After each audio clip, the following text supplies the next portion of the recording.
Oke guys, kali ini kita akan mengomentar berita ya, akan bahas tentang pendapat dari pakar teknik sipil mengenai bangunan pondok pesantren yang rubuh. Nah, untuk mengetahui konteksnya, mari kita bersama simak beritanya. Kita mulai videonya.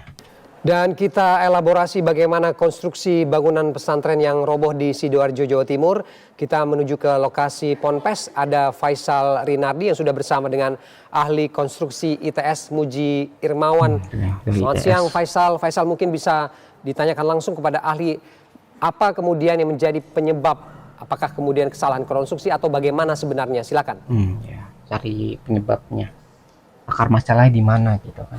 Ya baik Ferdi, untuk mengetahui lebih lanjut terkait dengan penyebab dan juga lainnya soal konstruksi bangunan musola di Pondok Pesantren Al-Khozi ini, kami sudah bersama dengan ahli konstruksi dari ITS dengan Pak Prof. Muji Irmawan. Selamat siang Pak. Selamat siang TV One.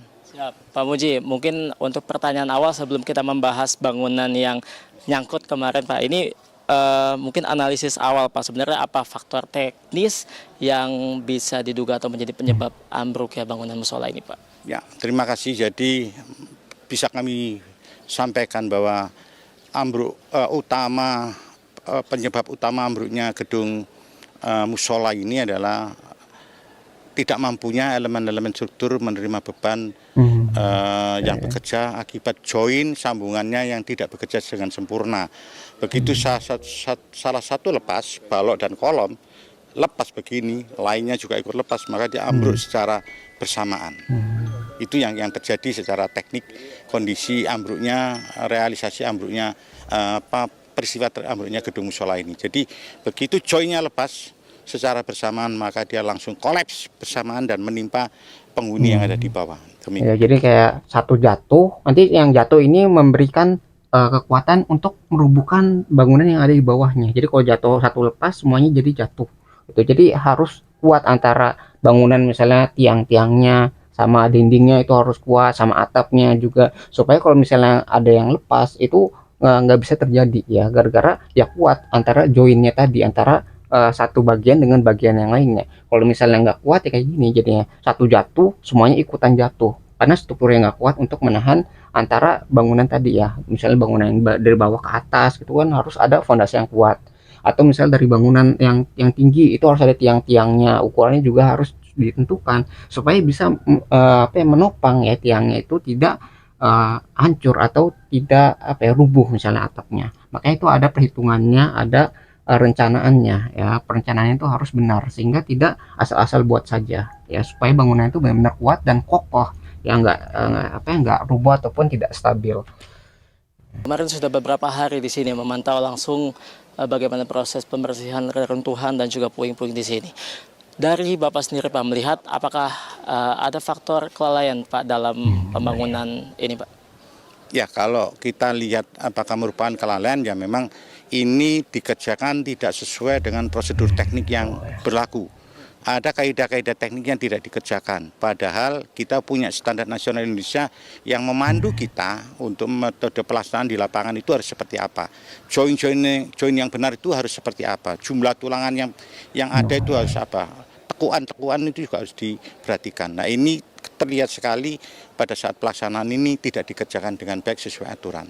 Ya, jadi SOP itu penting ya, standar operasional prosedur. Misalnya tadi bahan yang digunakan tuh bagaimana, terus cara membangunnya bagaimana supaya benar-benar kokoh gitu. Jadi bangunan tuh nggak benar asal jadi ya, kok wah bisa berdiri nih gitu, tapi yang dipertanyakan adalah kuat nggak, kokoh nggak, berapa lama bangunan itu bisa berdiri gitu. Kalau misalnya dibangun habis itu sebulan langsung hancur ya, berarti buat apa bangunan itu dibangun gitu. Kalau misalnya dibangun benar harus kuat gitu, misalnya bisa bertahan sampai 20 tahun gitu ya. Kalau 20 tahun berarti nanti harus direnovasi ataupun dihancurkan dan dibangun kembali supaya tidak terjadi kejadian seperti ini ya. Jadi nggak asal bangun jadi tapi bisa bertahan tidak gitu ya, dengan kondisi di Indonesia ini, entah itu dengan suhu cuaca ataupun misalnya ada bencana gitu ya, itu kuat nggak menahan goncangan seperti itu. Kalau misalnya nggak kuat ya begini mungkin kejadiannya ya.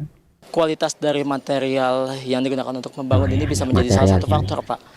Kalau kualitas material juga menjadi salah satu faktor. Mutu material beton, mutu material tulangan itu nanti juga harus diperiksa apakah sesuai dengan Oke, berarti kualitas masih mutu bisa standar yang disyaratkan diinvestigasi oleh ya. SNI kita. Jadi nanti kalau kita akan dapatkan informasi mengenai kualitas mutu beton itu bisa minggu depan ini akan keluar dari hasil pengujian laboratorium yang dipimpin oleh tim Krimsus Lab 4 Polda Jatim. Oke, Pak, Tapi ini kan dicek ini salah berarti. satu kemarin yang menjadi kendala dalam proses pembersihan reruntuhan. Mungkin bisa dijelaskan Pak, kemarin kan ada beberapa beton yang katanya dipotong dan juga diberikan penyangga Pak. Ini yang sebelah mana Pak? Ya, jadi kalau waktu roboh ini ada miring jatuh ke arah selatan, miring ke sini, dan ini ada balok besar ke sini, dan itu nabrak ke gedung existing. Dan itu lepas semua sambung-sambungannya. Dan ini terlihat sekali ini bekas balok yang masuk ke sana. Dan di atasnya ini yang dari lantai 3 juga nabrak kolom existing yang ada. Dan sudah terlihat sekali bengkok. Ini sangat membahayakan dan ini harus segera dilakukan perkuatan untuk supaya tetap bisa difungsikan. Nah, akibat dia nabrak ini terdapat tulang-tulangan yang menyangkut pada elemen kolom yang ada. Dan ini sudah rusak, kalau kita tarik tambah rusak, gedung existing akan ambruk. Nah, oleh sebab itu saya kasih beberapa penyangga baja di sini untuk menstabilkan reruntuhan. Tugasnya untuk menstabilkan reruntuhan agar kalau dipukul, digempur, dipecah oleh alat-alat berat, struktur yang di bagian bawah itu yang sudah roboh ini tetap stabil, tidak mempengaruhi gedung existing. Kita juga potong. Jadi ketika rubuh tuh nyata nyenggol bangunan lain. Nah, kalau misalnya udah nyenggol bangunan lain tuh miring, itu bisa roboh juga kalau misalnya tidak berhati-hati dalam proses evakuasi kemarin. Makanya dikasih penyangga itu supaya tadi ya tidak ikutan roboh juga. Ya, dikasih support gitu supaya masih kuat ketika ada evakuasi kemarin gitu. Ya, jadi sebegitu hati-hatinya saat evakuasi itu harus dilakukan ya. Jadi harus memikirkan nih, kalau misalnya evakuasi bakal menambah korban atau kerusakan atau tidak gitu ya. Nah, itu harus dipikirkan. Makanya tadi kan, wah bangunan ini udah nggak stabil nih, harus disangga juga supaya tidak ikutan rubuh gitu ya. Pada gedung Ada existing ilmunya. itu pada saat sudah digempur, dipukul, besinya ditarik itu tidak menyangkut kolom yang ada. Dan alhamdulillah berhasil dengan baik. Begitu dia lepas, langsung kita pecah semuanya, diangkut keluar. Kemarin saat kejadian atau sebelum dibersihkan ini seberapa menempel sih Pak atau seberapa parah kondisi Pak? Menempel semua, ini bekas-bekasnya, menempel sekali. Semua tersangkut semua dan masih ada bekasnya, tidak kita ambil. Dan pecahannya juga itu adalah akibat tertimpa bangunan yang roboh, sehingga dia ikut rusak.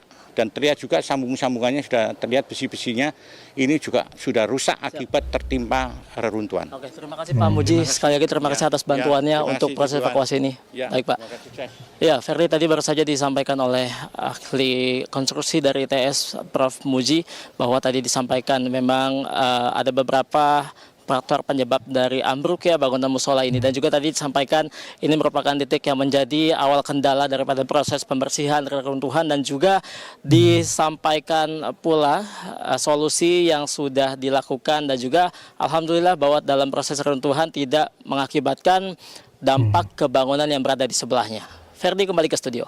Ya, jadi itu mungkin yang bisa kita pelajari ya dari berita ini tentang tadi apakah benar nih bangunan ada kesalahan dalam konstruksinya, apa dari bahannya atau dari bagaimana cara pembangunannya, terus hal-hal lainnya yang berhubungan dengan konstruksi tadi gitu. Jadi karena apa ya, nggak semudah itu yang membangun bangunan yang penting berdiri aja, tapi bagaimana bangunan itu bertahan terhadap elemen-elemen, bagaimana tadi ya antara sambungan harus kuat atau tidak, bagaimana si bangunan itu bisa bertahan atau tidak gitu dari goncangan atau penggunaan massa dari setelah pembangunannya. Jadi nggak cuma bangun jadi, tapi harus dipikirkan ke depannya apakah bangunan ini bisa bertahan atau tidak.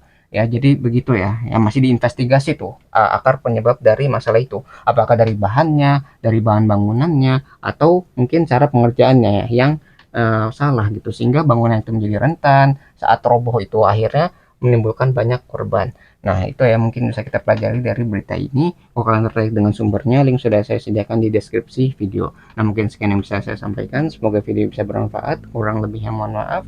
Kita ketemu lagi di pembahasan selanjutnya. Insya Allah.